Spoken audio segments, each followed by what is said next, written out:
This is Kitzur Yomi as we continue learning the halachas of tzedakah. We are in Simin Lamid Dalid Sif Yud Dalid teaches the Kitzur.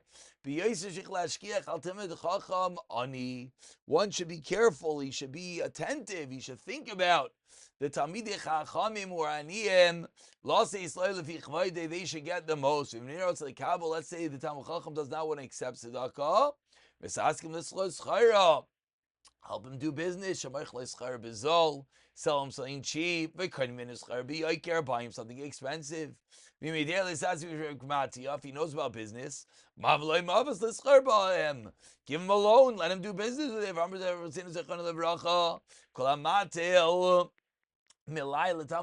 And he gives merchandise to Talmid Chacham to do business.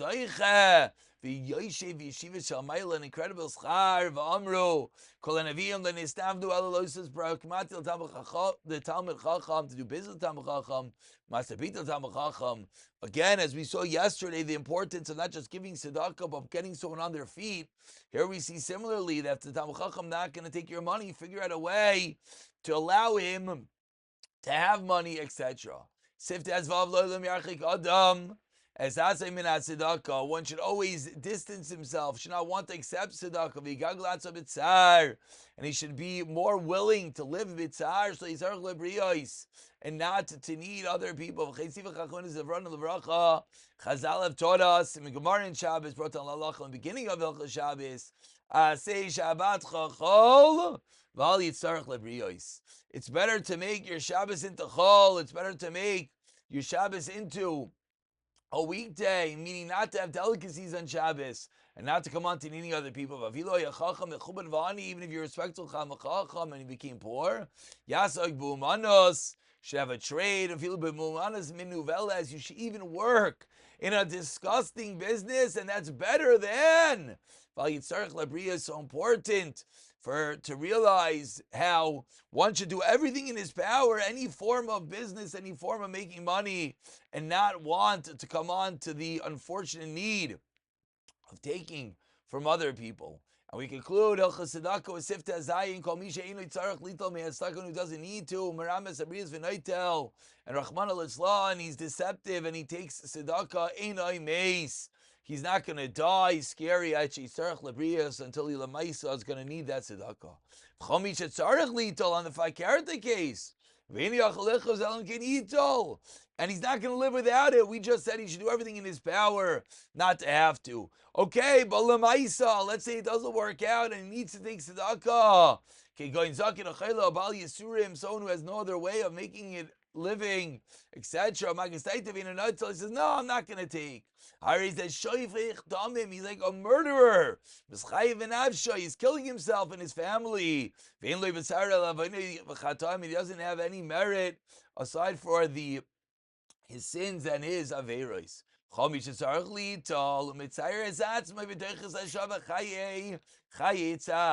say that guy is to live in the middle level.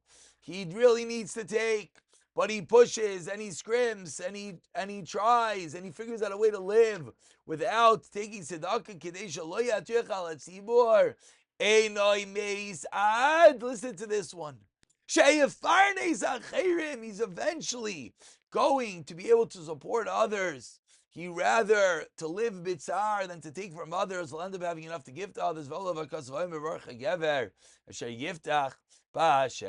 And we continue with Simin Lamed Hey. 1 second, it's on the next volume of Kitzur. 1 moment. And we continue with the halachas of CHALLAH. Simin Lamed Hey, a topic that's a bit dear to me. I wrote a sefer, a book on CHALLAH, and I'll open up. Anyone who's listening, anyone that would like a copy, Laws of CHALLAH and Halachas Neiros, shoot me an email, and we will send you a copy as a schos to be able to learn together. We pick it up from Sif Aleph Isa Mechamishes Mine Dagan, a dough from the 5 types of grain, Chayavis Bechallah. Kodesh Avisha Lechallah Mevarchem. Before you take a chal, you make a bracha. Baruch Hashem Lekin Melech Elam. Shek Shem Sos Visanu Lahafresh Challah. B'nei Linikzayis Mine Isa. And you take a kazayis of dough. Visarfin Isai B'eish. You burn it with fire. The minig is to burn it in the oven where they break the bread. However, note 6 points out what we write about extensively. Be very careful, because that piece of challah that you took off has a din of kedusha and has a din that it's not allowed to be eaten. It's treif batzem, and therefore, unless you're a kayin who's tar, which we don't have nowadays, and therefore you have to be very careful when you burn it. So much so, as he quoted in the bottom of your note 6 of the Chazon Ish, the lamaisa, you can just wrap it up and throw it out, because you want to be very careful with the challah that doesn't come into contact with anything else. Says the Kitzur kamach, 5 revayim of flour, 43 and a fifth eggs, which in conventional terms, we're just going to use the number 5 pounds. That's the most regular minog. That was always the minog in Europe. Is 5 pounds, as you see in note 8. They talk about the measurements over here. Lamaisa, or 14 pounds, 15.4 ounces, 2.25 kilo, which is 5 pounds. There are those that have particular minhagim to go less, but the pashta says 5 pounds. Sif gimel hamachav and lebesach matzahs for a pesach aval b'shem b'chol yisab b'nei atz v'lo yeshir challah. Each dough does not have a shir challah. Because after you bake all the challahs, they all go into one large kli. Kli mitzar, for the kli combines them chayavin bechallah. You want to have all the matzahs in one vessel. Even though some are sticking out, still gamkin mitzar for navel matzah shleimus v'nachos rak lamala v'lo b'toch hakli. If the whole matzahs are above, ain't a mitzarfin. Even if you cover the cloth, it's not going to work.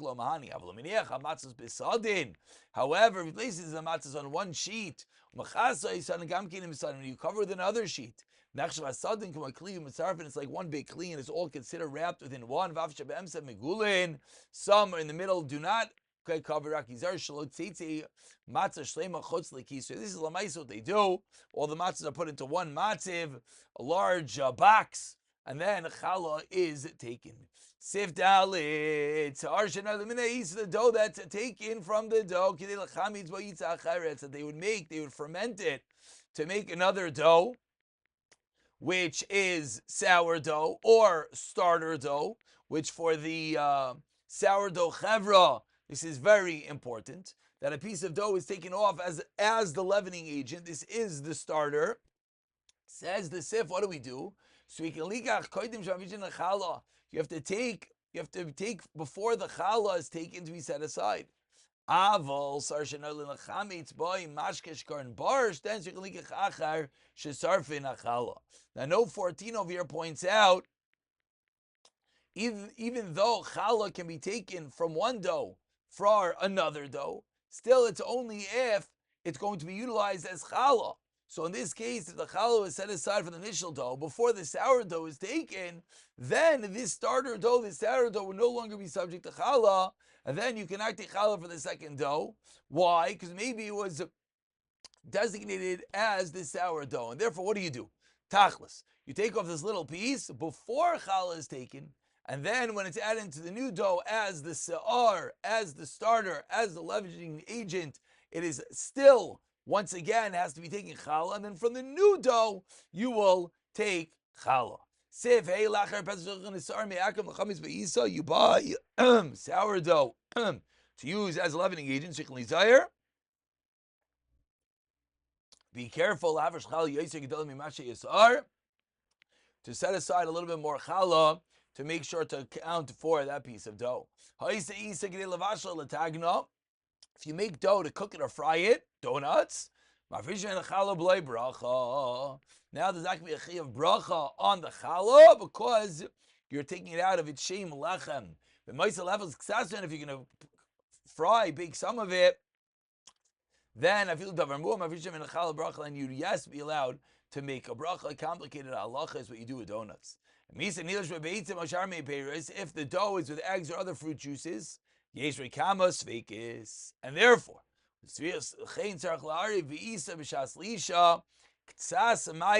a little water, milk, one of the shiva mashkim, you want to put a little bit in. On this very common, bakers, they're baking lots and lots of cakes, and it's only egg and fruit juice, and there's no water. So now you run into a problem and you're making the requisite shear. So what they do is you put a dot of water, milk, honey, wine, or olive oil. Usually it's just a little bit of water, and that's enough to be machshir the whole dough. And then you can make a bracha on all of it.